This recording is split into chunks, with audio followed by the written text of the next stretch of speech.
Me llamo Owen Whitmore. Llevo 8 años, 3 meses y 16 días como guardabosques en el Parque Nacional Crater Lake.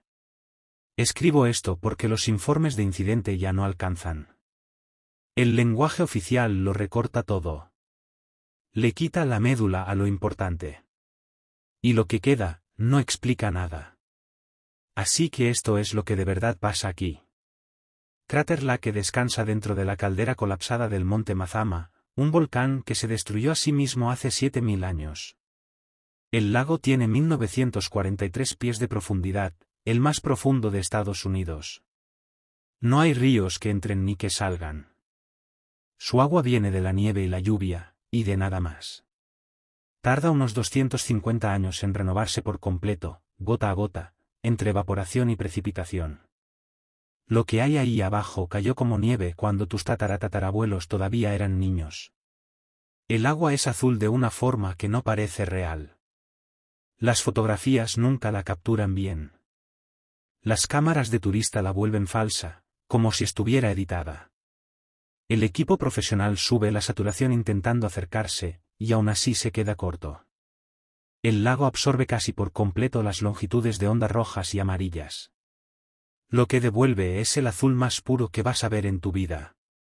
La gente conduce 8 horas solo para quedarse mirándolo. Nosotros les decimos que el color se debe a la profundidad y a la pureza.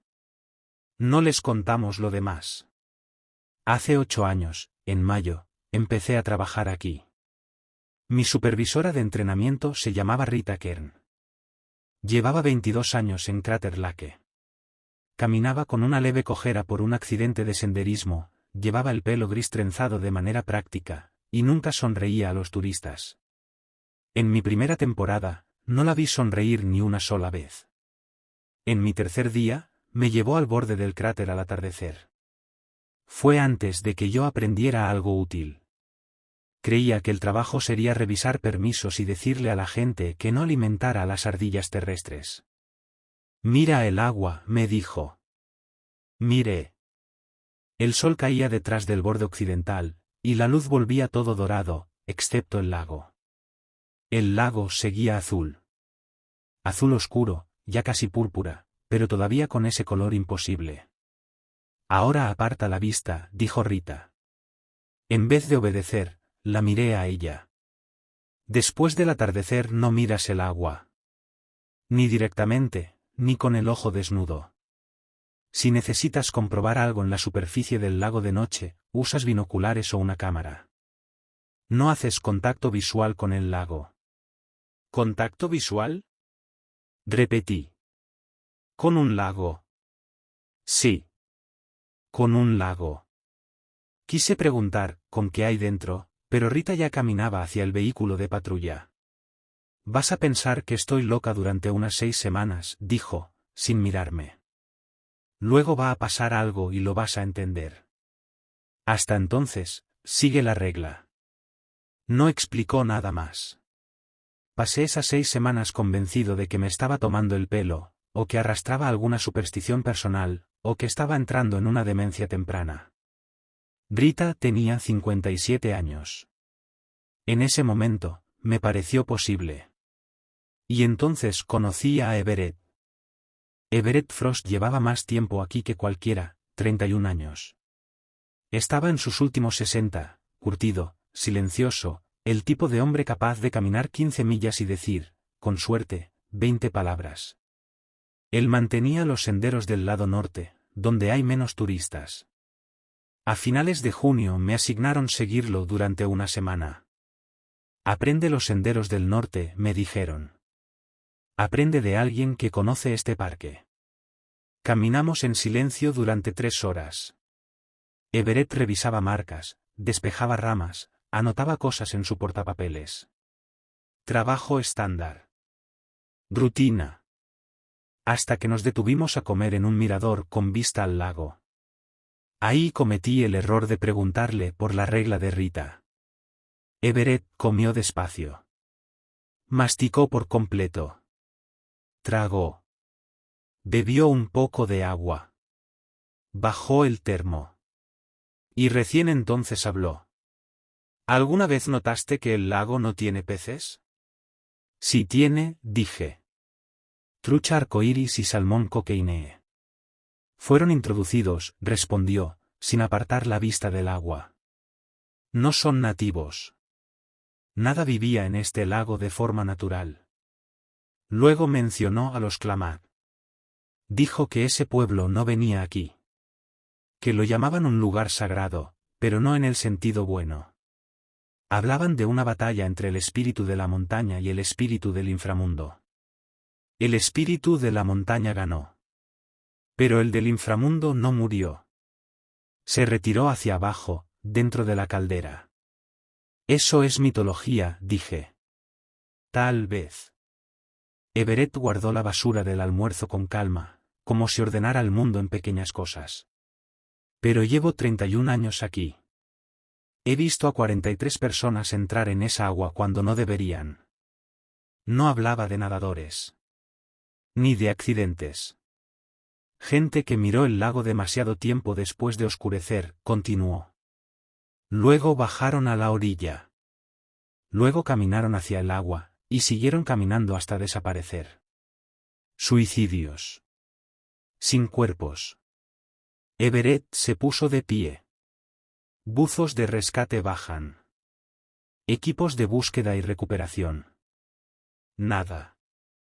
El lago es demasiado profundo, demasiado frío, y demasiado oscuro por debajo de 200 pies. Hizo una pausa, y ahí su voz cambió apenas, como si rozara lo que de verdad le importaba. Pero eso no es lo extraño. Lo extraño es lo que pasa antes de que entren. Reanudó la marcha. Yo lo seguí. Se quedan un rato en el borde, dijo, mirando. No parecen tristes. No parecen alterados. Están, tranquilos. En paz, incluso. Luego bajan hacia el embarcadero o por el sendero de Cleetwood Cove, los únicos accesos legales a la orilla.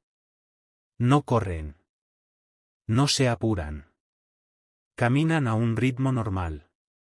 Y cuando llegan al agua, continuó, se meten como si fueran a nadar.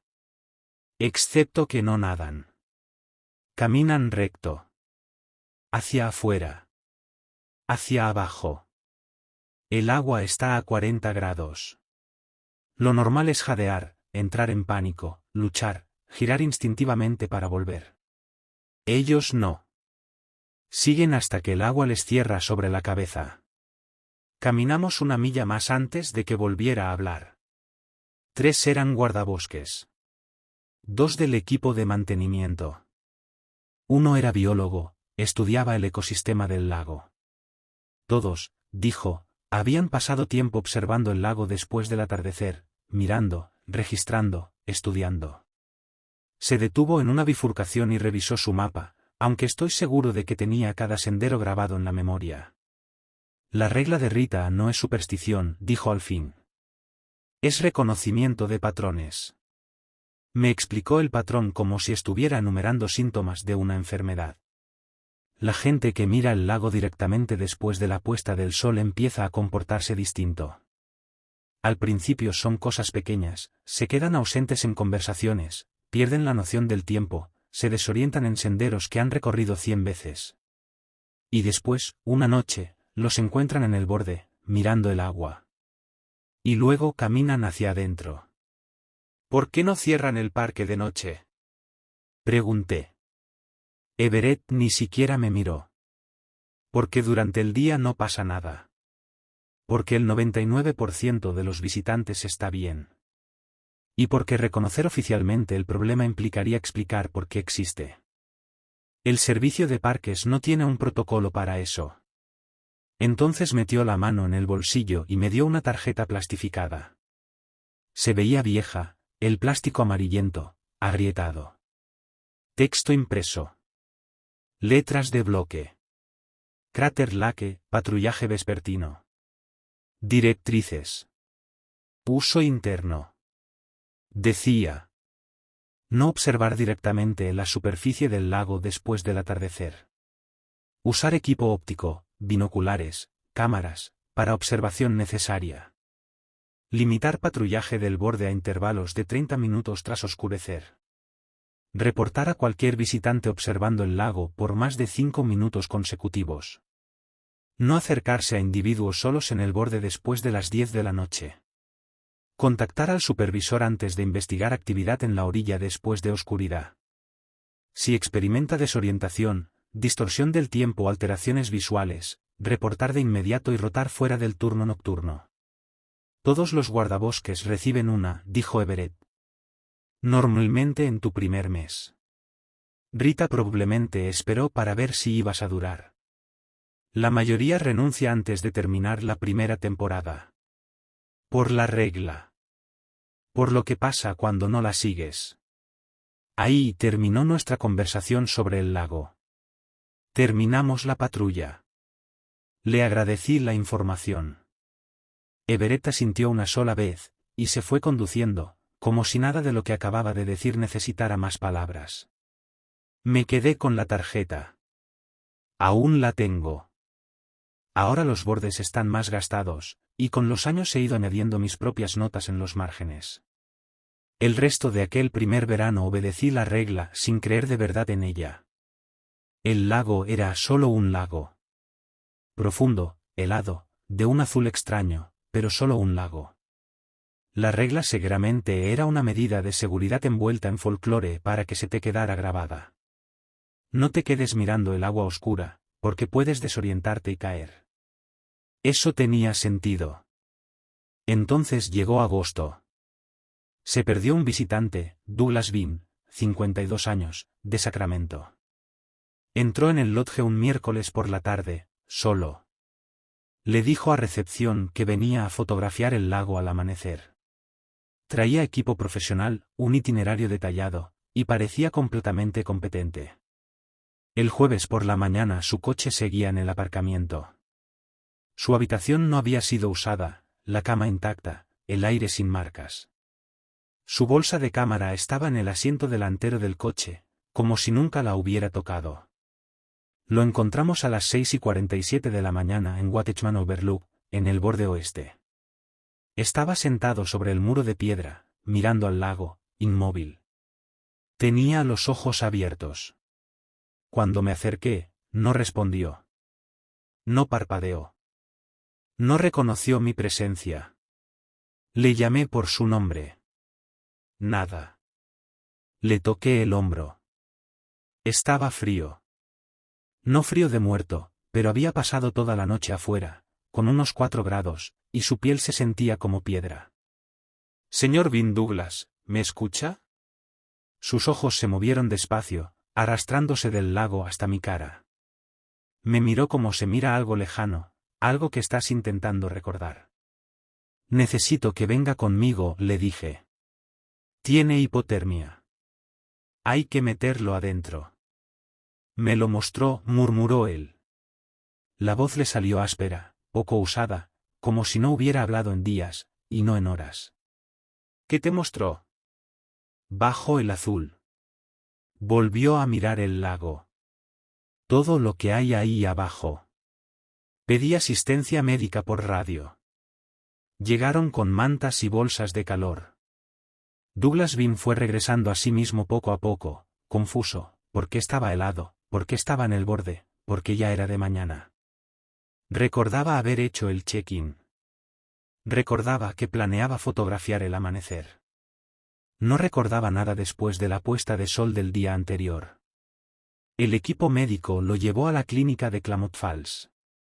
El informe oficial habló de exposición al frío y posible sonambulismo. Rita lo archivó como incidente médico de visitante y añadió una nota en el sistema. Sujeto pudo haber observado el lago después del anochecer. Vigilar si regresa. Le pregunté qué significaba eso. Algunos vuelven, dijo ella. No de inmediato. Meses después, a veces años. Aparecen otra vez, siempre solos, siempre con la misma excusa, fotografía, senderismo. Y nunca pasan de la primera noche. Tragó saliva antes de continuar. Los encontramos en el borde, mirando. O encontramos su coche y sus cosas, pero no a ellos. ¿O no encontramos nada? ¿Y qué ven? Rita me miró como Everett me había mirado a mí, calculando si yo estaba listo para la respuesta. No lo sé. Yo nunca he mirado. Septiembre trajo la primera prueba real de la regla. Yo patrullaba el borde al atardecer, revisando los miradores antes de cerrar la carretera principal por la noche. Era martes, poco tráfico turístico, ese tipo de tarde quieta en la que normalmente solo disfrutas el ocaso y el silencio. A las 8:15 de la tarde, 45 minutos después de la puesta de sol, encontré a una mujer en Discovery Point. Estaba de pie junto a la barandilla, inmóvil, mirando el lago. En el aire frío se veía su aliento, regular, tranquilo.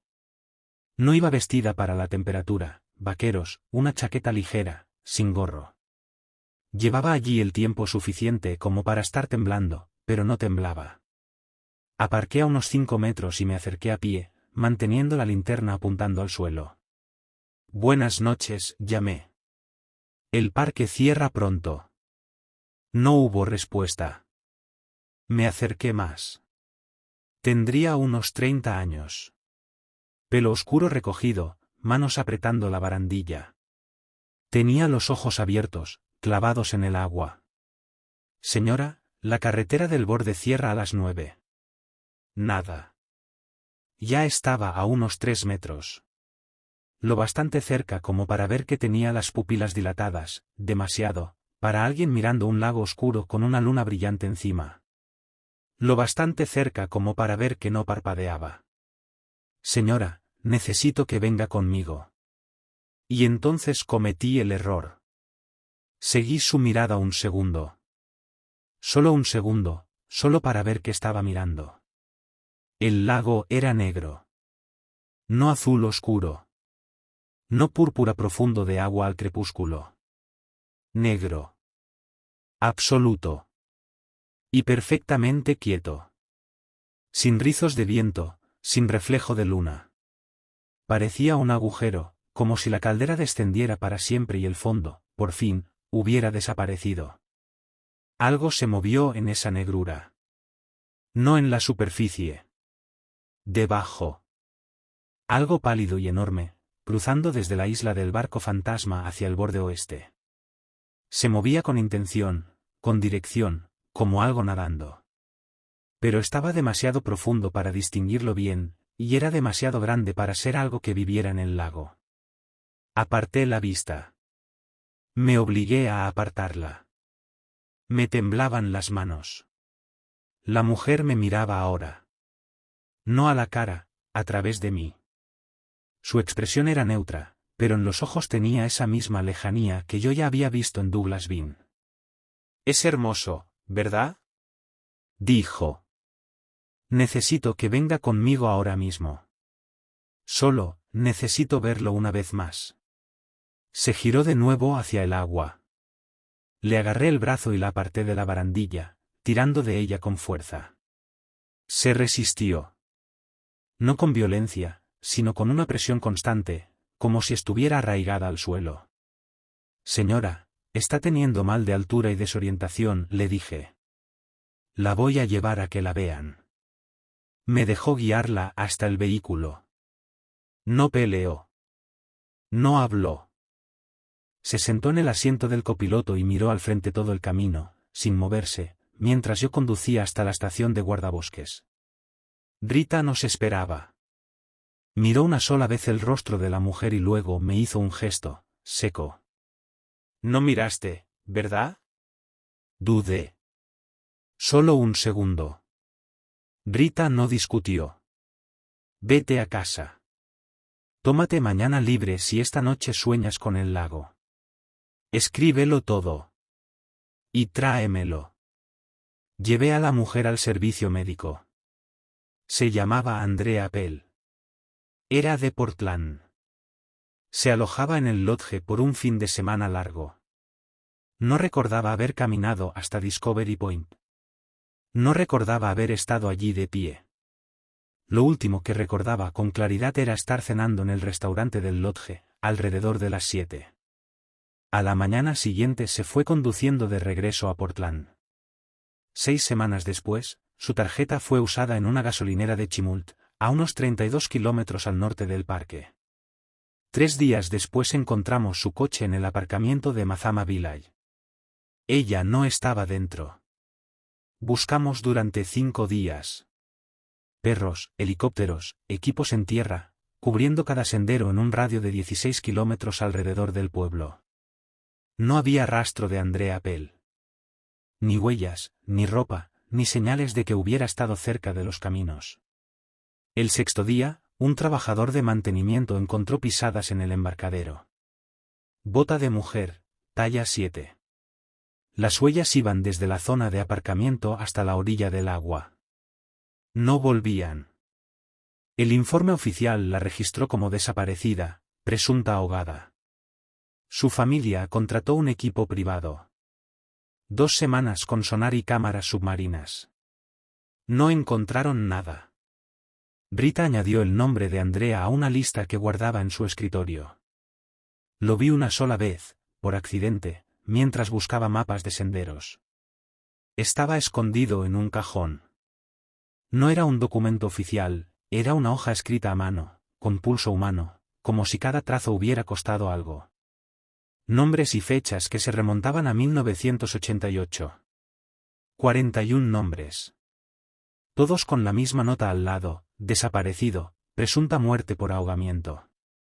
Y la misma última ubicación, vistos por última vez en el borde, después del anochecer.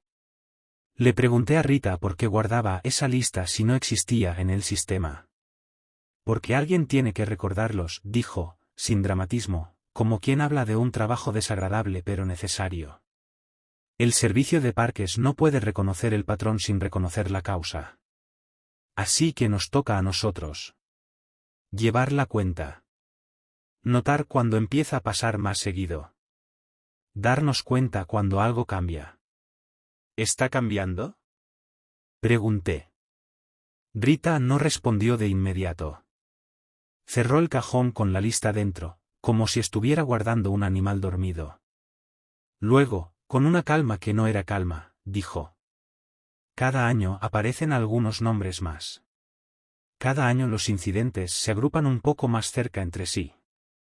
Y cada año tengo que entrenar guardabosques nuevos, porque los viejos o se van, o ella los detuvo, o miran demasiado tiempo. Hizo una pausa mínima. La clase de pausa que, en otro lugar, sería solo aire. Y entonces ya no renuncian, añadió. Solo desaparecen. Eso fue en octubre. Pasé el invierno en la entrada sur, lejos del lago. Meses de papeleo, informes, planificación para la siguiente temporada turística. No soñé con el agua ni una sola vez. Me repetí que era una buena señal, pero no podía dejar de pensar en lo que había visto. Ese movimiento bajo el negro. Esa forma. Como si algo se desplazara por debajo de la belleza. En marzo, antes de que el parque reabriera por completo, subí solo hasta el borde. Oficialmente, iba a revisar los daños del invierno en los miradores. Extraoficialmente, quería ver el lago de nuevo con luz diurna. Quería comprobar que, a plena mañana, todo volvía a ser seguro. La carretera del borde seguía cerrada, enterrada bajo casi 5 metros de nieve. Dejé el vehículo en el punto de acceso invernal y caminé el último kilómetro con raquetas. Tardé 90 minutos. El lago apareció de a poco, filtrándose entre los árboles en fragmentos imposibles, ese azul que seguía siendo azul incluso bajo la luz gris del invierno. Llegué a Rim Village y me detuve junto al muro. La orilla estaba congelada, a apenas 10 o 15 pies desde tierra. El centro, en cambio, era agua abierta. Azul. Quieto. Hermoso, como una mentira perfecta. Me quedé 20 minutos. Tomé fotografías para el informe de daños, anoté el estado de las estructuras, medí grietas, revisé barandales. Trabajo normal. Trabajo de guardabosques. Cuando me iba, vi algo tallado en la madera de la baranda. Era reciente. La veta estaba pálida donde la habían cortado, todavía no se había oscurecido con el clima. 3 palabras, hundidas con fuerza, como una advertencia desesperada. No mires abajo. Presenté mi informe. Mencioné el vandalismo. No mencioné que las manos me temblaron durante toda la caminata de regreso al camión. El verano empezó con problemas normales. Basureros desbordados. Turistas saliéndose de los senderos marcados. Gente intentando volar drones sobre el lago pese a las restricciones. La rutina de siempre. Nada que tuviera que ver con agua, o con reglas, o con cosas que se mueven en la oscuridad. Empecé a pensar que quizá el año anterior había sido una anomalía. Un grupo estadístico. Mala suerte concentrada en unos meses. Y entonces llegó junio. Y llegó Thomas Markelly. Thomas era geólogo de la Universidad de Oregón, 47 años. Visitaba el parque para recolectar muestras de agua como parte de un proyecto sobre química lacustre. Tenía todos los permisos en regla. Llevaba 6 años viniendo cada verano. Rita lo conocía por su nombre. Es cuidadoso, me dijo cuando me asignó acompañarlo. Sigue los protocolos. No se arriesga. Te va a gustar trabajar con él. Nos encontramos en la rampa de lanzamiento una mañana de martes. Thomas traía equipo profesional, espectrómetros, contenedores de muestras, medidores de profundidad, instrumentos calibrados. Mientras cargábamos la lancha del servicio, me explicó su investigación con la calma metódica de alguien que confía en las cifras más que en las historias. Estudiaba cómo había cambiado el contenido mineral del lago en la última década. Buscaba señales de un aumento en la actividad geotérmica. El lago está encima de un sistema volcánico que sigue activo, dijo mientras avanzábamos hacia el centro de la caldera. El monte Mazama no está extinto. Está dormido. Hay una cámara de magma a varias millas de profundidad, de vez en cuando, aparecen indicios, mayor salida térmica, variaciones en la temperatura del agua a cierta profundidad, cambios en las concentraciones de minerales disueltos. ¿Eso es peligroso? Thomas negó con la cabeza. No en nuestra vida. Pero vale la pena vigilarlo. Bajó un dispositivo de muestreo por el costado. Este lago es un instrumento increíblemente sensible, añadió. Registra todo lo que ocurre en la geología que hay debajo. Pasamos 4 horas recolectando muestras a distintas profundidades y ubicaciones. Thomas trabajaba con precisión obsesiva, etiquetaba cada contenedor, registraba coordenadas exactas, revisaba 2 veces cada medición. Profesional. Cuidadoso. Exactamente como Rita había dicho. En el último punto de muestreo, cerca de Phantom Ship Island, el medidor de profundidad falló. Qué raro, murmuró, sacudiendo el dispositivo. Está marcando profundidad negativa. ¿Negativa? Como si el fondo estuviera por encima de nosotros. Lo cual es imposible. Probó su medidor de respaldo. La misma lectura. Debe ser una anomalía magnética. La roca volcánica puede hacer cosas extrañas con los instrumentos. Bajó el muestreador de forma manual, contando el cable mientras descendía. A los 200 pies, el cable quedó flojo. No como si se hubiera enganchado, sino flojo, como si el aparato hubiera tocado fondo. Thomas se quedó inmóvil un segundo, con el ceño fruncido. Eso no está bien, dijo. Estamos sobre la parte más profunda del lago. Aquí debería haber casi 2000 pies. Recogió el muestreador. Cuando rompió la superficie, el contenedor venía lleno, pero el agua dentro estaba mal. No era azul. Ni siquiera era transparente. Era oscura. No turbia por sedimento, oscura como tinta. Oscura como si alguien hubiera disuelto la noche en forma líquida. Thomas la miró. Yo la miré. Durante un largo momento, ninguno de los dos habló. Eso no es agua del lago, dijo al fin, con la voz más baja de lo normal. ¿Qué es? No lo sé. Selló el contenedor con cuidado, revisando 2 veces la tapa. Tengo que llevar esto al laboratorio. Regresamos a la rampa. Thomas empacó sus muestras con una prisa extraña, casi sin hablar. Y antes de irse, me hizo una pregunta que no encajaba con su tono científico. ¿Este parque tiene alguna restricción para observaciones nocturnas? Sentí cómo se encendían, una tras otra, todas las alarmas que Rita había instalado en mi cabeza. La carretera del borde se cierra al anochecer, respondí. ¿Por qué? Quisiera volver esta noche. Tomar algunas mediciones en profundidad después de la puesta del sol. Las lecturas térmicas podrían ser distintas. Tragué saliva.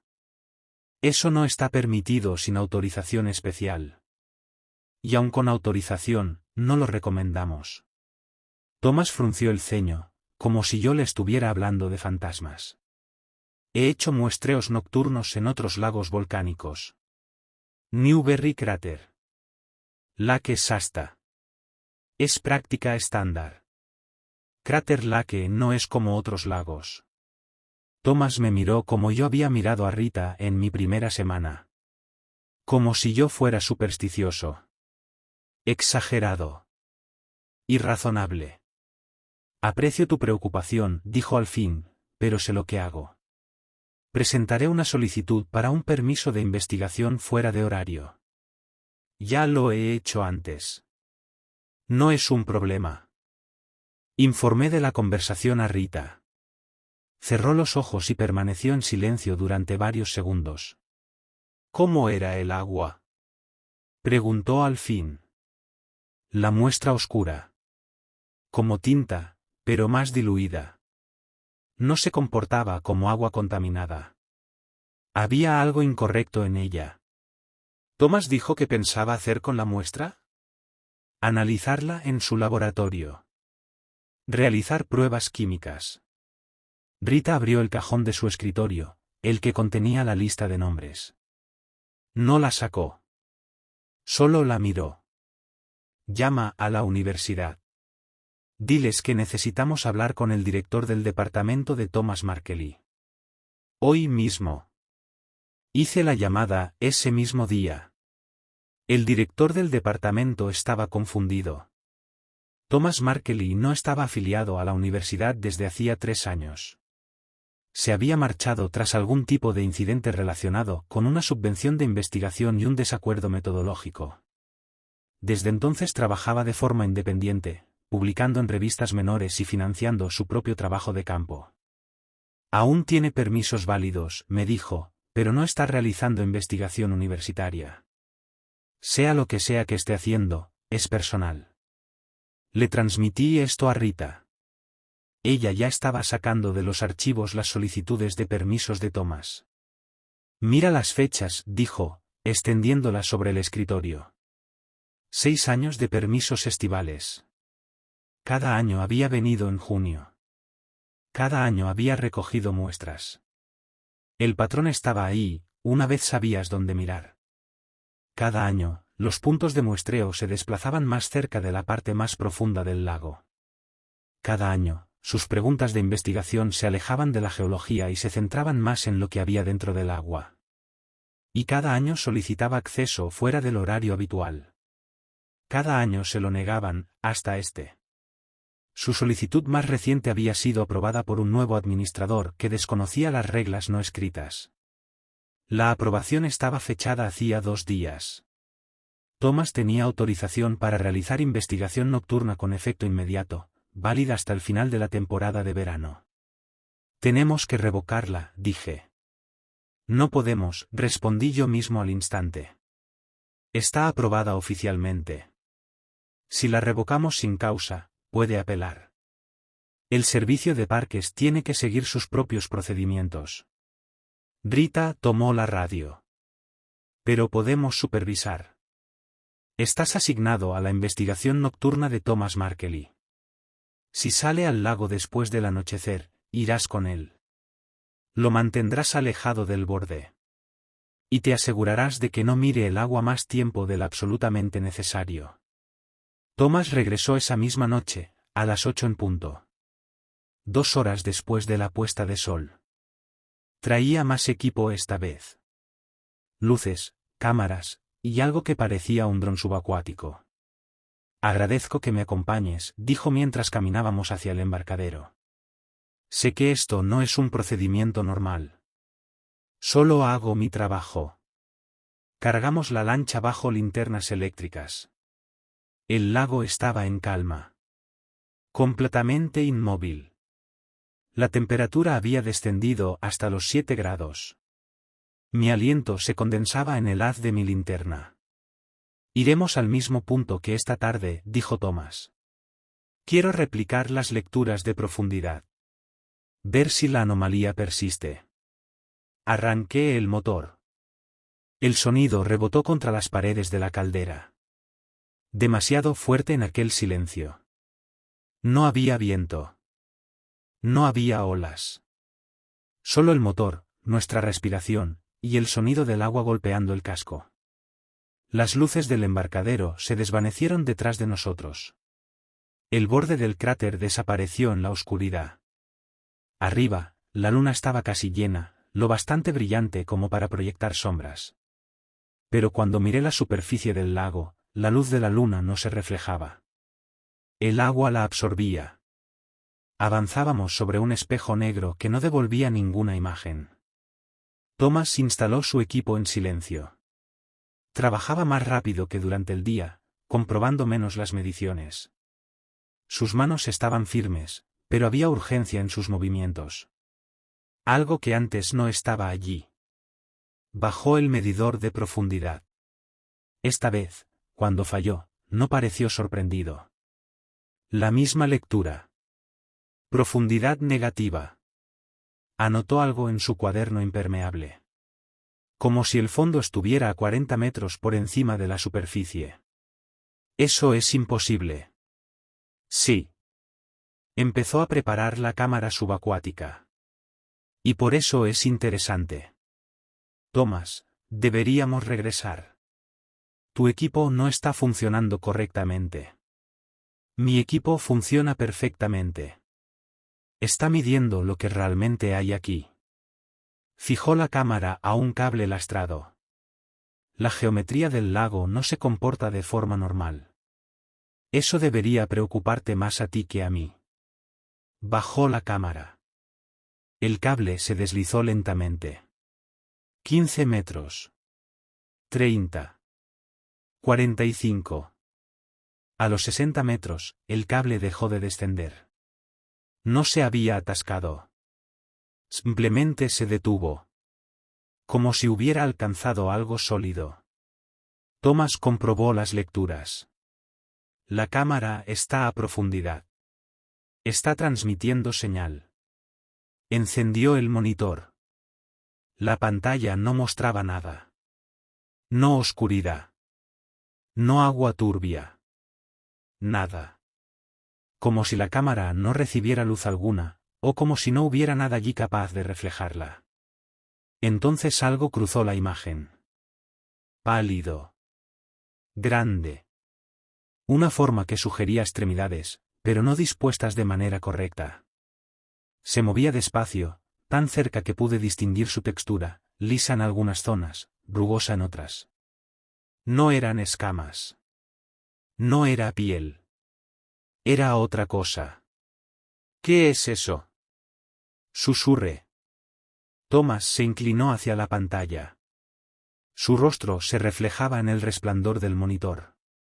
Sus pupilas se dilataban incluso bajo la luz intensa. No lo sé, dijo. Llevo 3 años viendo indicios. Firmas térmicas en profundidad. Turbulencias inexplicables. Pero esta es la primera vez que obtengo imagen visual. La forma se giró hacia la cámara. No puedo describir lo que vi. No era un rostro. No era algo que debiera tener rostro. Pero miró a la cámara con algo que se parecía al reconocimiento. Con algo que se parecía a la intención. La pantalla se apagó. El cable quedó flojo. Thomas lo hizo de nuevo. La cámara había desaparecido. Arrancada limpiamente. El extremo del cable estaba fundido, liso, como si algo hubiera aplicado un calor extremo. Una chimenea geotérmica, dijo Thomas con rapidez. Debió pasar demasiado cerca de una fisura térmica. Eso no es daño por calor. ¿Entonces qué otra cosa podría ser?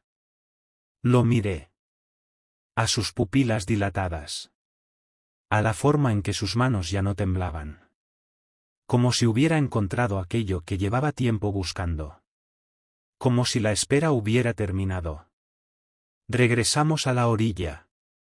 Ahora. Solo unas lecturas más. No es una petición. Arranqué el motor. Thomas no discutió. Pero seguía mirando el agua. Fijamente.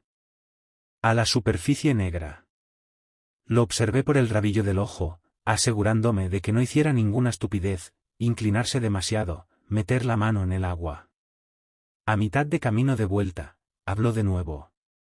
No es una formación geológica, dijo en voz baja. Lo que hay ahí abajo no es actividad volcánica, ni respiraderos térmicos, ni ninguna estructura natural. Entonces, ¿qué es? Algo vivo. Algo que ha estado ahí desde antes de que se formara la caldera. Quizá desde antes de que existiera la montaña. Seguía mirando el agua.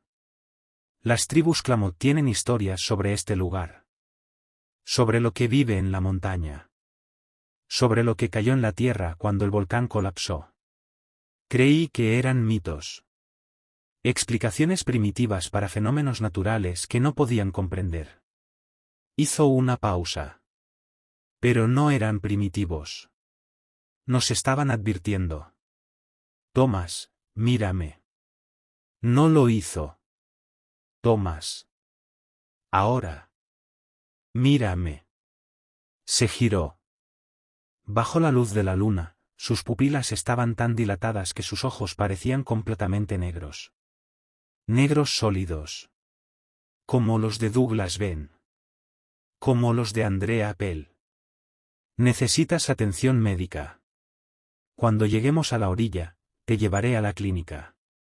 Estoy bien. No lo estás. Has estado expuesto a... Me detuve. ¿Expuesto a qué? No existía un término oficial para lo que ocurría cuando alguien miraba el lago durante demasiado tiempo después del anochecer. No había clasificación médica. Ni criterios diagnósticos. Solo un patrón que el servicio de parques se negaba a reconocer. Y una lista de nombres en el cajón de Rita. Llegamos al embarcadero. Amarré la lancha y ayudé a Thomas a descargar su equipo, manteniéndome siempre entre él y el agua. Se movía despacio. Mecánicamente. Como alguien que ejecuta movimientos ensayados. Una y otra vez. Necesito volver mañana por la noche, dijo. Conseguir más material. Grabar lo que vi. Documentarlo. Tu permiso de investigación queda suspendido, pendiente de una revisión del equipo. No puedes suspenderlo. Ya está aprobado oficialmente. Yo soy el guardabosques supervisor. Puedo. Y ya lo hice. No vas a volver al lago después de anochecer. Thomas me miró con esos ojos negros. Entonces iré de día. Cargó su camioneta y se marchó. En cuanto lo vi alejarse, llamé por radio a Rita. Se quedó mirando, le dije. Directo al agua, durante varios minutos. Sus ojos, están mal. Por un instante, como estáticos. La voz de Rita llegó entre interferencias, medida, contenida. ¿Sigue en el parque? Acaba de salir. Va hacia el norte, rumbo a Klamath Falls. Avisaré a los puestos de entrada. Pongan alerta a su vehículo. Si intenta regresar, lo sabremos. Tragué saliva. Rita, ¿qué le está pasando? Más estática. Cuando habló otra vez, su voz sonó más baja. Lo mismo que les pasa a todos. Vio algo en el agua. Algo que su cerebro no puede procesar de forma normal. Y ahora, una parte de él sigue allí. Sigue mirando, incluso cuando no está en el lago. Como una imagen residual quemada en la vista, solo que no es una imagen. Es un recuerdo de algo que no debería existir. Su mente intenta encajarlo en la realidad. Y falla. ¿Se puede tratar? No lo sé. Nadie que llega a esa etapa coopera con una evaluación psiquiátrica. O se van y no vuelven jamás, o vuelven y se meten en el agua. Hizo una pausa. Vigílalo, Owen. Va a regresar. Quizá no esta noche. Quizá no esta semana. Pero volverá. Thomas Markley regresó 48 horas después. Un guardabosques de la puerta vio su camioneta entrar al parque a las 4:17 de la madrugada. Para cuando recibimos la alerta y alcanzamos el borde, él ya estaba en Discovery Point, de pie junto a la barandilla, clavado al lugar, mirando el agua antes del amanecer. Me acerqué con la linterna apuntando al suelo. Sin mirar al lago. Thomas, tienes que venir conmigo. Ahora es distinto, dijo. Puedo verlo incluso con el sol arriba. Incluso cuando cierro los ojos. Siempre está ahí, justo debajo de la superficie.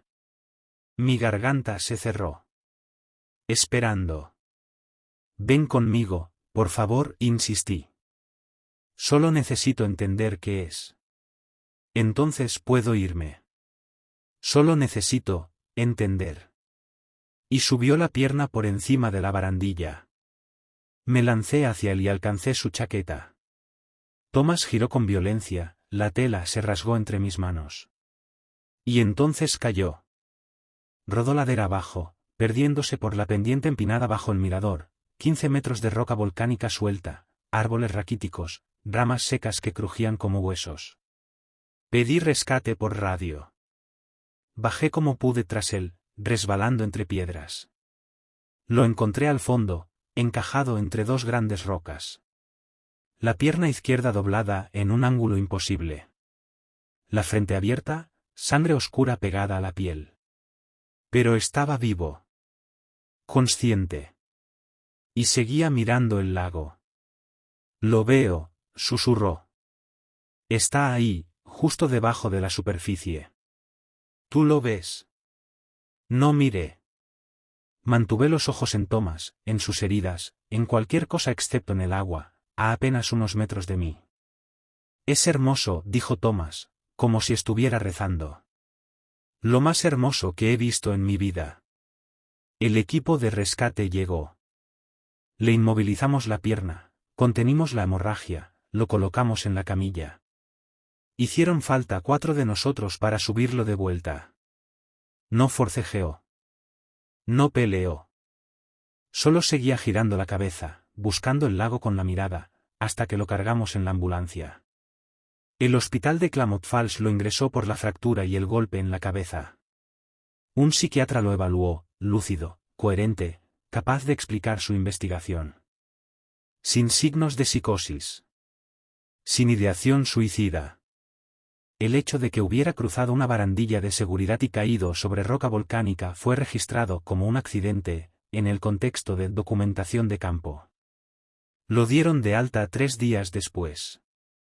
Yo estaba de servicio cuando encontraron su camioneta en el estacionamiento del sendero de Cleletud Cove, el único acceso legal a la orilla del lago. Eran las 11:22 de la noche. La puerta del conductor estaba abierta. Sus muletas descansaban contra el parachoques. La cartera y el teléfono, sobre el asiento delantero. Encontramos huellas y marcas de arrastre que bajaban por el sendero. Una bota. Y la otra pierna arrastrándose detrás. Había caminado más de 2 kilómetros de noche, con la pierna rota, solo para llegar al agua. Las marcas terminaban en la orilla. Búsqueda y rescate trabajó 4 días. No hallaron nada. Thomas Markley quedó registrado como desaparecido. Presuntamente ahogado. Su nombre pasó a la lista de Rita. La muestra de agua oscura que había recolectado nunca apareció. Según la universidad, jamás llegó a ningún laboratorio. Según la empresa de envíos, sí fue entregada, en su apartamento. Según su arrendador, el apartamento de Thomas había sido vaciado 3 días antes de que él regresara a Crater Lake. Todo, retirado. Ni un rastro de su investigación. Solo una nota sobre la encimera de la cocina, escrita con su letra. Ahora lo entiendo. Eso fue en julio. Pensé que después de aquello todo empezaría a mejorar. Pensé que la muerte de Thomas serviría como una advertencia, una lección, o el cierre natural de algún patrón que llevaba tiempo formándose. Me equivoqué. En lugar de detenerse, todo se aceleró. Agosto trajo 12 incidentes nuevos. No desapariciones. Todavía no. 12 informes distintos de visitantes encontrados mirando fijamente el lago después del anochecer. 12 personas escoltadas fuera del borde, con las pupilas dilatadas y una expresión serena, lejana. 12 nombres añadidos a otra lista. No a la lista de desaparecidos de Rita, sino a una nueva que empecé a llevar yo. Una lista de vigilancia. No podíamos negarles la entrada al parque. No habían infringido ninguna ley. Simplemente habían mirado el agua. Pero empecé a reconocer las señales. La forma en que se dejaban arrastrar hacia el borde al caer el sol. Las excusas para quedarse después de la hora de cierre. El regreso constante, día tras día, siempre colocándose en los miradores con vista directa a las aguas más profundas. Rita me asignó patrulla nocturna a tiempo completo. Mi turno pasó a ser de 6 de la tarde a 2 de la madrugada. 7 días a la semana. Recorría la carretera del borde en bucles interminables, revisando cada mirador, cada apartadero, cada punto donde alguien pudiera detenerse a mirar el lago. La mayoría de las noches se encontraba a alguien. El 19 de agosto encontré a una mujer en Watchman Overlook. Llevaba 40 minutos inmóvil, en la misma posición. Estaba en hipotermia, temblando con violencia, pero se negaba a moverse. Cuando la guié físicamente hasta mi vehículo, intentaba girarse una y otra vez para no perder de vista el lago. Me dijo que era contable, de Spokane. Dijo que llevaba 3 semanas soñando con el lago. Que en los sueños veía cosas bajo el agua. Estructuras. Geometrías. Patrones que no existían en ninguna arquitectura que hubiera visto jamás. Está intentando mostrarme algo, dijo. Le castañeteaban los dientes, pero su voz era firme. Necesita que lo entienda. Por eso tengo que seguir mirando. La llevé a servicios médicos. Trataron la hipotermia. Abandonó el parque a la mañana siguiente. Su tarjeta de crédito se usó esa misma tarde en una gasolinera de Chimalt. 2 días después, su coche apareció en la entrada norte. El 23 de agosto encontré a un hombre en Lynn Village. Había montado un telescopio apuntando directamente al lago. Eran las 11 de la noche. Me dijo que estaba allí desde el atardecer, observando, tomando notas. Me enseñó su cuaderno. Páginas y páginas de dibujos. Formas abstractas, espirales, ángulos. Nada que se pareciera a algo real. Lo estoy cartografiando, dijo.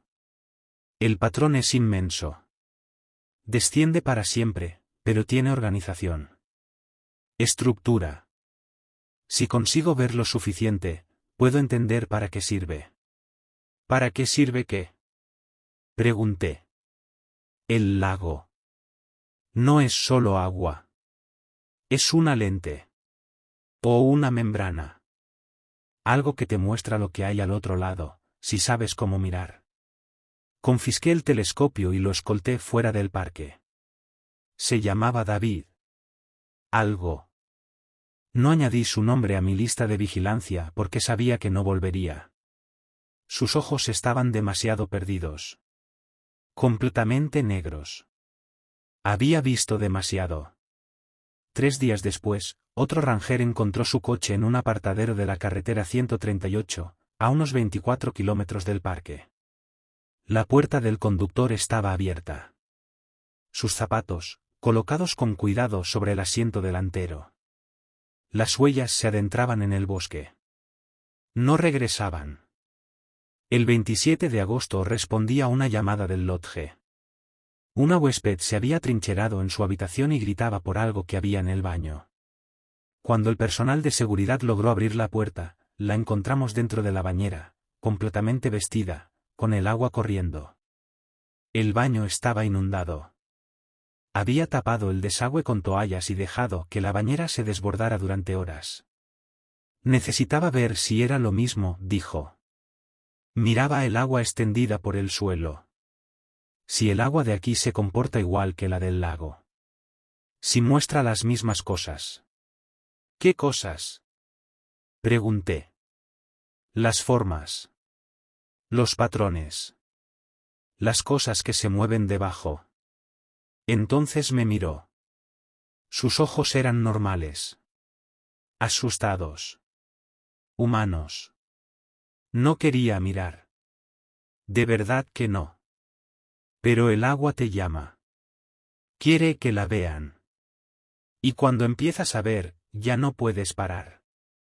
Cada reflejo, cada charco, cada vaso de agua. Siempre está ahí, mostrándote lo que hay debajo. La llevamos a evaluación médica y psiquiátrica. Estaba lo bastante coherente como para ser dada de alta. Condujo de vuelta a Eugene. Nunca supe qué fue de ella después. En septiembre dejé de dormir con normalidad. Cumplía mi turno nocturno, regresaba a casa a las 2 de la madrugada y me quedaba en la cama, mirando el techo hasta el amanecer. Cuando lograba dormir, soñaba con agua. Agua oscura. Agua quieta. Agua que no reflejaba la luz ni el movimiento, que lo absorbía todo y solo te devolvía profundidad. Rita se dio cuenta. Necesitas salir del turno de noche. No hay nadie más que reconozca las señales, le dije. Que sepa qué buscar. Entonces entrenaremos a alguien. No hay tiempo. Está empeorando. Tú misma lo has dicho. El patrón se acelera. Rita guardó silencio durante un largo momento. Estábamos en su despacho. Ventanas cerradas. Puerta con llave. Ese tipo de conversación que no aparece en ningún informe oficial. Owen, necesito que escuches algo. Algo que debería haberte dicho hace años. Abrió el cajón de su escritorio y sacó la lista de nombres. Esto empezó en 1988. Al menos, es cuando empezamos a llevar registros. Antes hubo incidentes, pero eran raros. 1 o 2 cada varios años. Casos aislados que podían explicarse como accidentes, suicidios o simples ahogamientos. Extendió la lista sobre el escritorio. La primera vez que la vi había 41 nombres. Ahora eran 63. De 1988 a 2000, 12 años, 11 nombres. De 2000 a 2010, 10 años, 14 nombres. De 2010 a 2020, 10 años, 22 nombres. Y solo este año, 16 más. Y apenas estamos en septiembre. ¿Por qué se acelera? Pregunté. No lo sabemos. Tal vez siempre ha sido así y ahora lo notamos más. Tal vez algo ha cambiado en el lago. Tal vez la barrera, lo que sea que lo mantiene contenido, se está debilitando. Sacó otro documento. Un informe antiguo, amarillento, quebradizo. Es de 1959. Un geólogo llamado Henry Farr realizaba estudios sísmicos en la caldera. Detectó algo que llamó una anomalía acústica a gran profundidad. Sus equipos registraron vibraciones regulares procedentes del fondo del lago. No geológicas. No volcánicas. Algo distinto. Algo con patrón y repetición. ¿Cómo qué? Pregunté. No lo sabía. Quería investigar más, pero el servicio de parques denegó su permiso. En sus notas escribió que las vibraciones se producían con mayor frecuencia durante lunas nuevas y en periodos de mayor actividad térmica en la cámara magmática bajo la caldera. Me miró fijamente. Estamos en uno de esos periodos ahora. La actividad térmica ha ido en aumento durante 3 años. La estación sismológica registra vibraciones que coinciden con la descripción de FAS, y los incidentes se concentran alrededor de las lunas nuevas. ¿Estás diciendo que hay una correlación entre la actividad volcánica y la gente entrando al lago? Digo que podría haberla. O digo que estamos desesperados por encontrar patrones, porque la alternativa, que esto sea aleatorio, que cualquiera que mire el agua de la forma equivocada esté en peligro, es demasiado aterradora para aceptarla. El 15 de septiembre fue luna nueva. Trabajé mi turno nocturno habitual. El borde estaba lleno de visitantes que querían ver las estrellas reflejadas en el lago. Pasé toda la noche desalojando gente, forzando los cierres, intentando vaciar los miradores antes de que cayera la oscuridad total. A las 9:47 de la noche encontré a 7 personas en Lynn Village. Estaban de pie junto al muro de piedra, alineadas, perfectamente inmóviles. Todas mirando el lago. Me acerqué a la más cercana. Una mujer de unos 30 años, ropa de senderismo, una cámara colgada al cuello. Señora, la carretera del borde está cerrada. Tiene que marcharse. No respondió.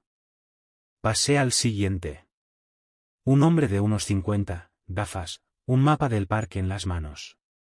Señor, el parque está cerrado.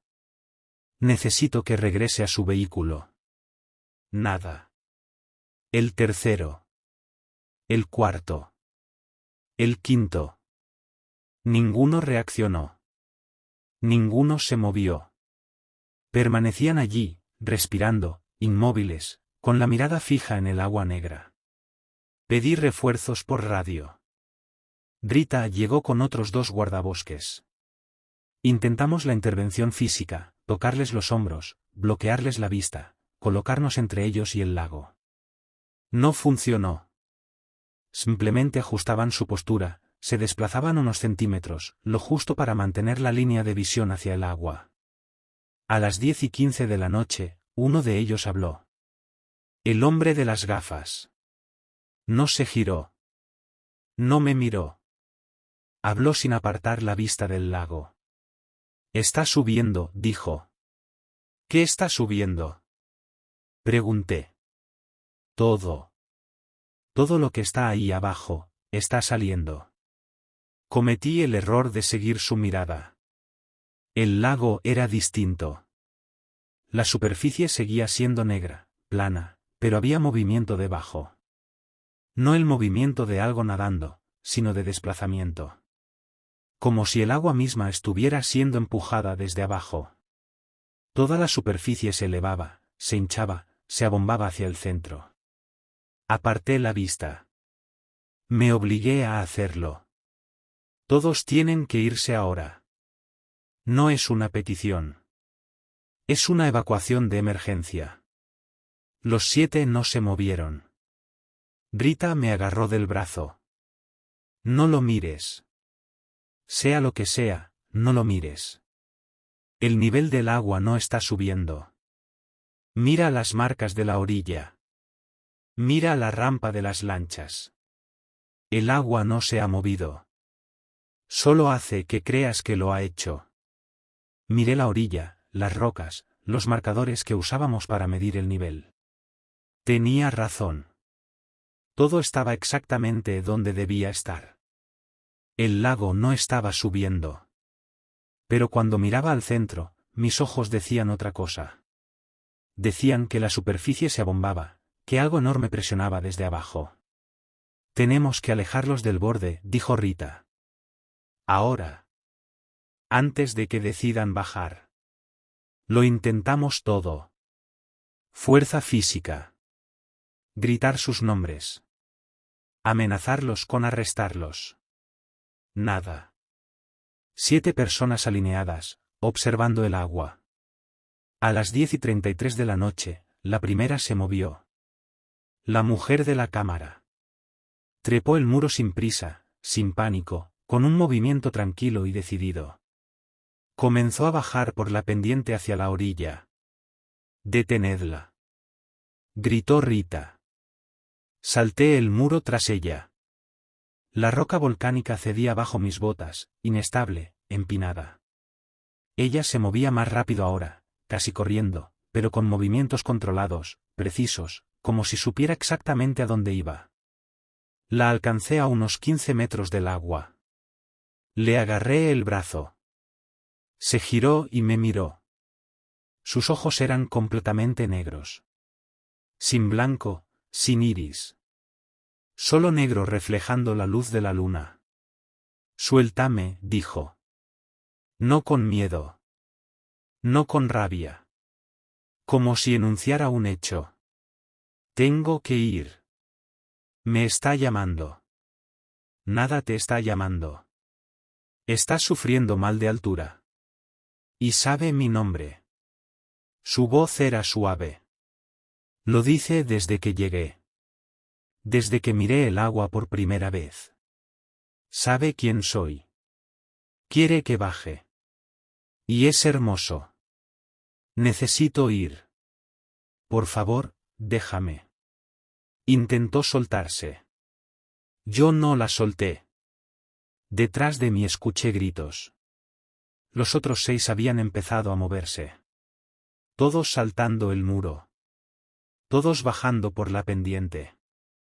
La voz de Rita por la radio. Todas las unidades Arim Village. Situación de emergencia. Necesitamos a todos. La mujer dejó de forcejear. Se quedó completamente quieta. Miró más allá de mí, hacia el lago. «Ya está aquí», susurró. No miré. Mantuve los ojos fijos en su rostro.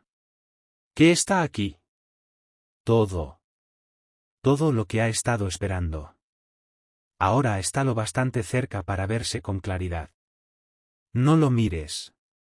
Mírame a mí. Escucha mi voz. Pero es tan hermoso. ¿No quieres verlo? ¿No quieres entender? Llegaron más guardabosques. Formamos una línea entre las 7 personas y el agua. Los bloqueamos físicamente. Hicieron falta todos.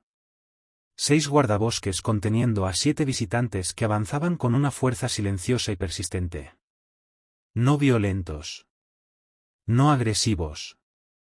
Solo decididos a llegar al agua. Los mantuvimos así hasta las 11:04 de la noche. Entonces, de repente, dejaron de intentarlo. La mujer de la cámara me miró con esos ojos negros y sonrió. «Está bien», dijo.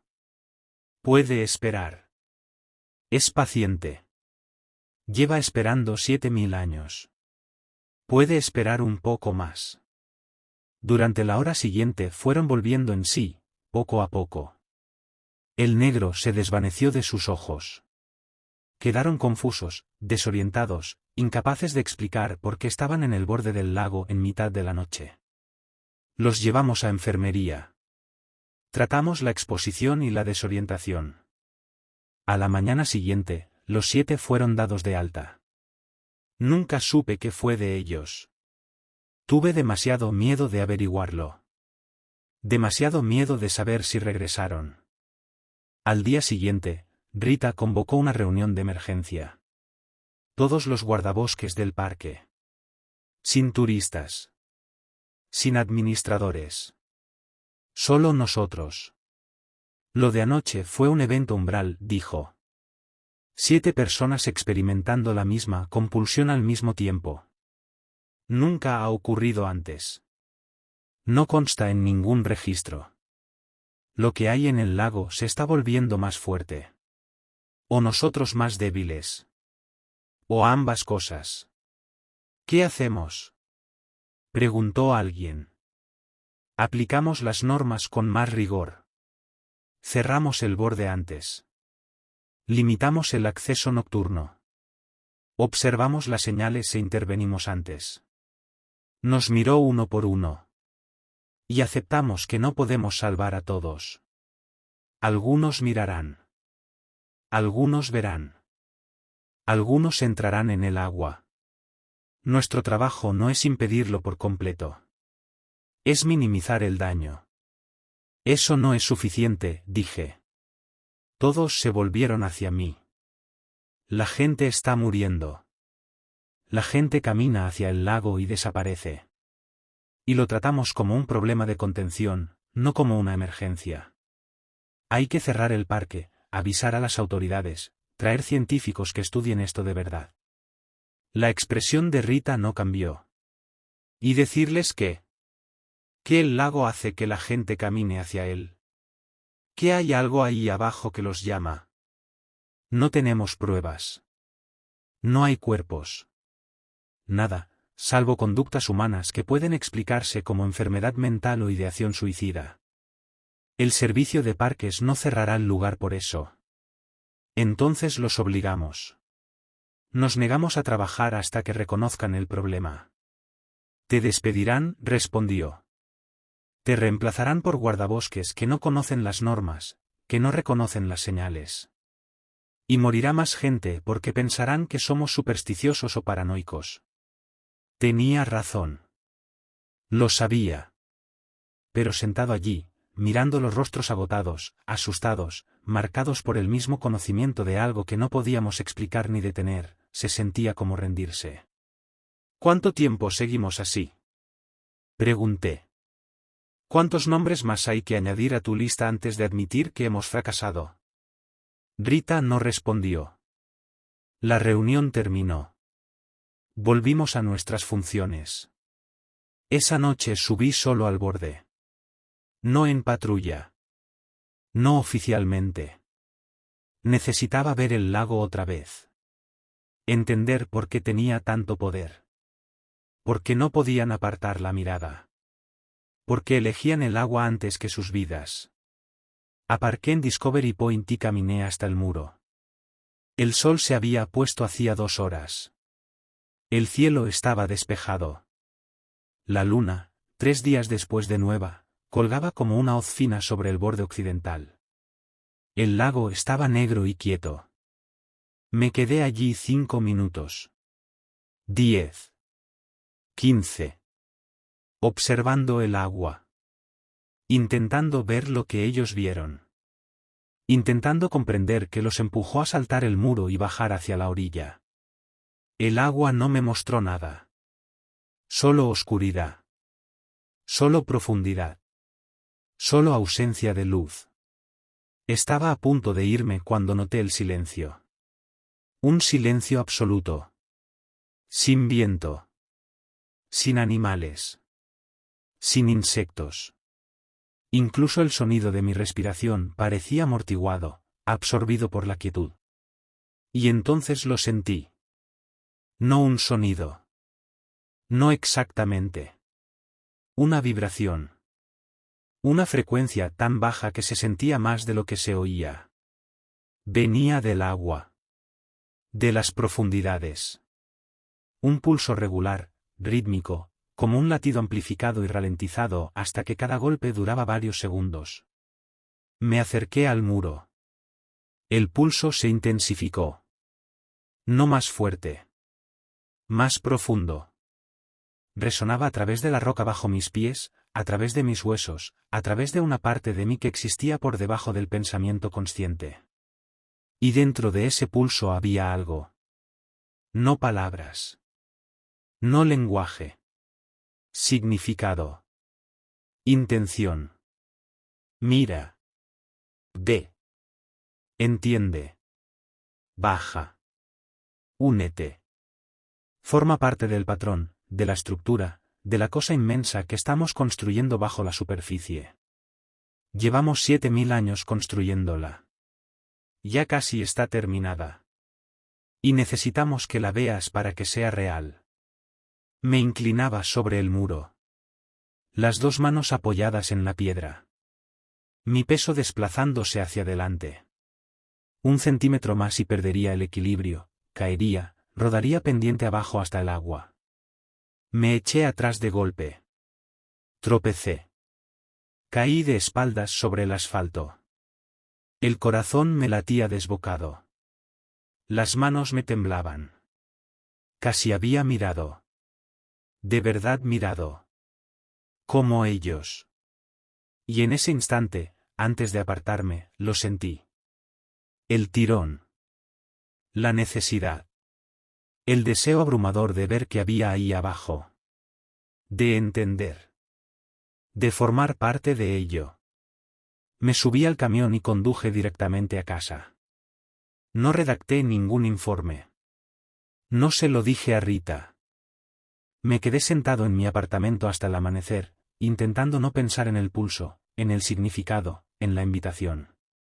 3 días después, Everett no se presentó al trabajo. Vivía solo, en una cabaña a unos 24 kilómetros del límite del parque. Cuando no respondió ni a la radio ni al teléfono, Rita me envió a comprobarlo. La cabaña estaba abierta. Su camioneta, en la entrada. Sus botas, junto a la puerta. Todo parecía normal salvo por un detalle. Todos los espejos estaban cubiertos con toallas. El del baño. El del dormitorio. El decorativo del pasillo. Incluso el cristal del microondas. Todos tapados, sujetos con cinta adhesiva. Sobre la mesa de la cocina había un cuaderno de espiral. Las páginas estaban llenas de escritura. Una letra densa, apretada, que cubría cada centímetro del papel, sin márgenes. Reconocí la caligrafía de Everett en las primeras páginas, ordenada, precisa. Pero a medida que avanzaban las entradas, la escritura se deterioraba. Las letras se superponían. Las palabras se mezclaban. Las últimas páginas eran casi ilegibles. Leí la primera entrada, fechada el 19 de septiembre, 2 días después del incidente en Green Village. Cometí el error de bajar hoy hasta la orilla. Tenía que revisar los amarres del muelle antes de que llegara el invierno. Mantuve la vista baja, concentrado en la madera del embarcadero, en el equipo, en las rocas de la orilla. No miré el agua directamente, pero vi el reflejo. Solo un segundo. Era mi cara, reflejada en el agua a mis pies. Excepto que no lo era del todo. Las proporciones estaban mal. Los rasgos, desplazados. Como mirarte en un espejo de feria, solo que aquí nada estaba deformado. Todo era apenas más real. Más nítido. Más presente. Aparté la mirada de inmediato. Seguí el protocolo. Pero aún puedo verlo. Incluso ahora, horas después, sentado en mi cabaña, sigo viendo ese reflejo. La forma en que esa cara, mi cara, me miraba. La manera en que sonreía. Pasé las páginas. 22 de septiembre. Cada superficie reflectante me muestra la versión equivocada de mí. La cafetera. Las ventanas por la noche. La pantalla del teléfono. Todas devuelven algo que casi soy yo, pero no lo es. Y cada vez las diferencias son más evidentes. Anoche miré el espejo del baño antes de cubrirlo. Los ojos de mi reflejo eran más oscuros. Las pupilas, demasiado dilatadas. Y su expresión, mi expresión, estaba mal. Demasiado tranquila. Demasiado consciente. Hoy cubrí todos los espejos. No quiero ver en qué me estoy convirtiendo. 25 de septiembre. Ayer. El agua del fregadero de la cocina no drena bien. Simplemente se queda ahí, perfectamente inmóvil. Y cuando la miro, intento no hacerlo, pero a veces me olvido y bajo la vista.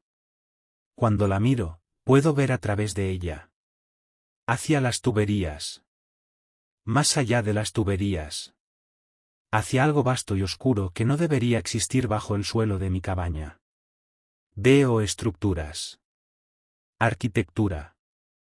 Los mismos patrones que Thomas Markelly dibujaba, espirales y ángulos que no existen en el espacio tridimensional, pero que de algún modo puedo percibir en el reflejo. En el agua, se está expandiendo. Lo que sea que vi en el lago aquel día, lo que atrapó mi reflejo, se está propagando por cada superficie reflectante. Me encuentra. Me sigue.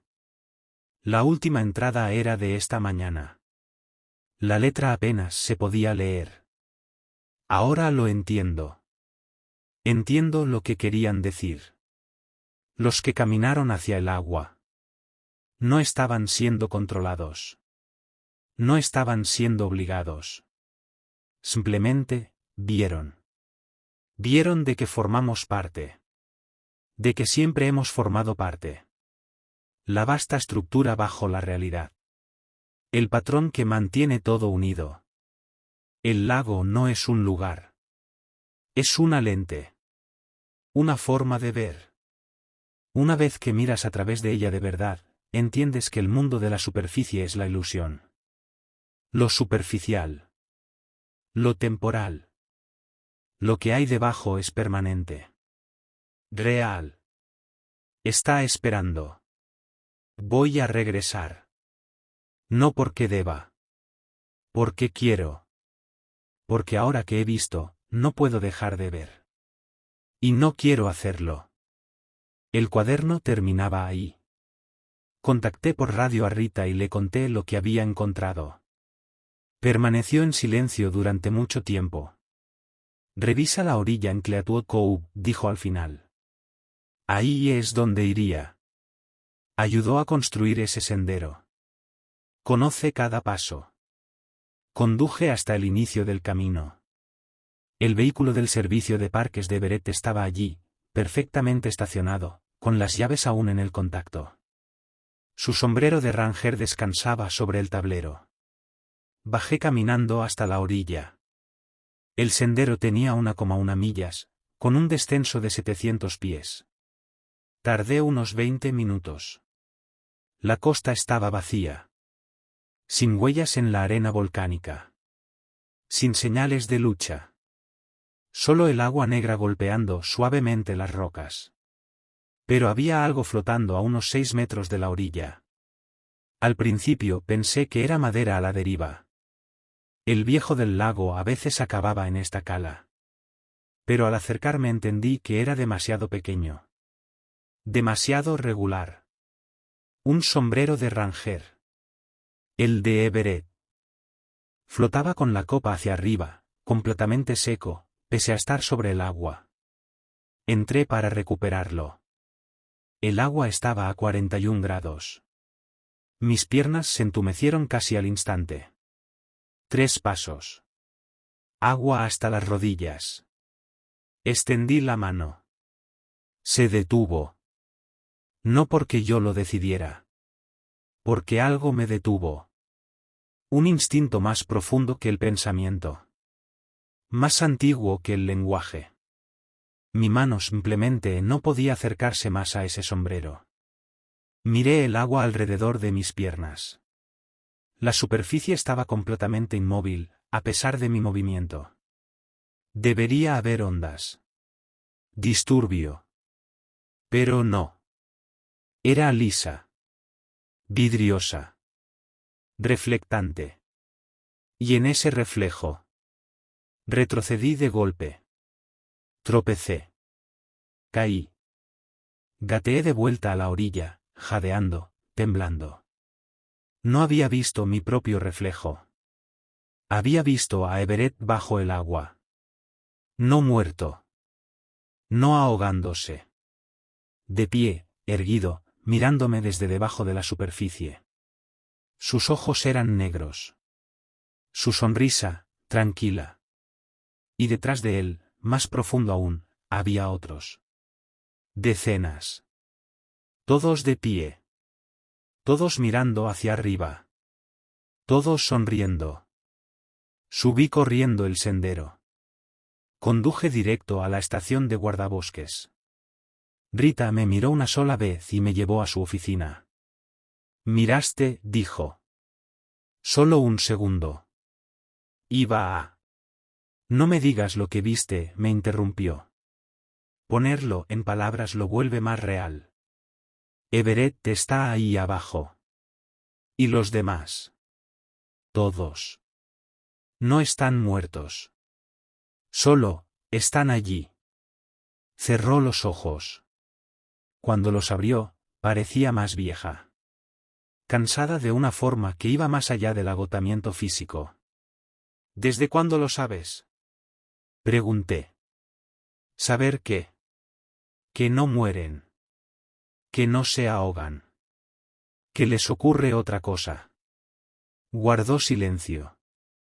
Luego abrió un cajón distinto. No el de la lista. Otro. Sacó una carpeta sin marcas, sin etiquetas. Esto es todo lo que hemos logrado documentar, dijo. Fotografías. Informes. Evidencia que nunca entró en los archivos oficiales. Las esparció sobre el escritorio. Fotos submarinas tomadas por buzos.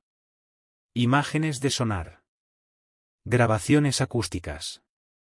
Todo clasificado. Todo fechado en distintos años, retrocediendo décadas.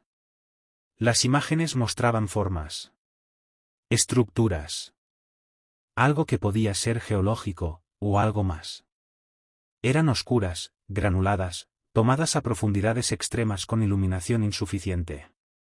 Pero en varias se distinguían figuras humanas. De pie. Dispuestas en patrones. El servicio de parques lo sabe desde hace años, dijo Rita. No oficialmente. No por escrito.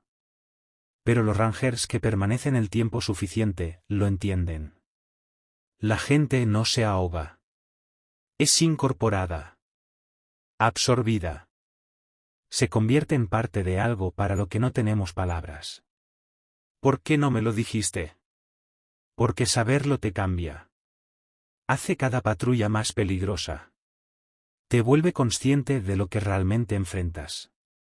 Recogió las fotos. Llevo 22 años en este trabajo. He visto a 63 personas caminar hacia esa agua. He leído informes de cientos más antes de mí. Y todos, en el momento de entrar, estaban en calma. En paz. Incluso felices. No eran llevados. Iban voluntariamente. ¿Por qué? Porque les ofrece algo. Les muestra algo. No sé qué es. Nunca he mirado lo suficiente como para averiguarlo. Pero sea lo que sea, es lo bastante poderoso como para que elijan eso por encima de sus vidas. De sus familias. De todo. Pensé en el cuaderno de Everett. En su última entrada. Cuando ves de verdad, entiendes que es una trampa, dije. Un señuelo. Como un pez de aguas profundas con una luz para atraer presas. Tal vez, respondió. O tal vez sea exactamente lo que Everett dijo. Una forma de ver. Otra perspectiva de la realidad. Y quizá lo que llamamos vida, conciencia, existencia, sea la versión superficial. Incompleta. ¿Tú no crees eso? Ya no sé en qué creo. Solo sé que cada año es más difícil hacer cumplir las reglas. Cada año más personas miran. Y tengo miedo de que llegue un momento en que no quede nadie que no haya mirado. Nadie que pueda seguir siendo ranger en lugar de... Se detuvo. ¿En lugar de qué? No respondió. Guardó la carpeta, cerró el cajón con llave. Quedas fuera de la patrulla nocturna, dijo.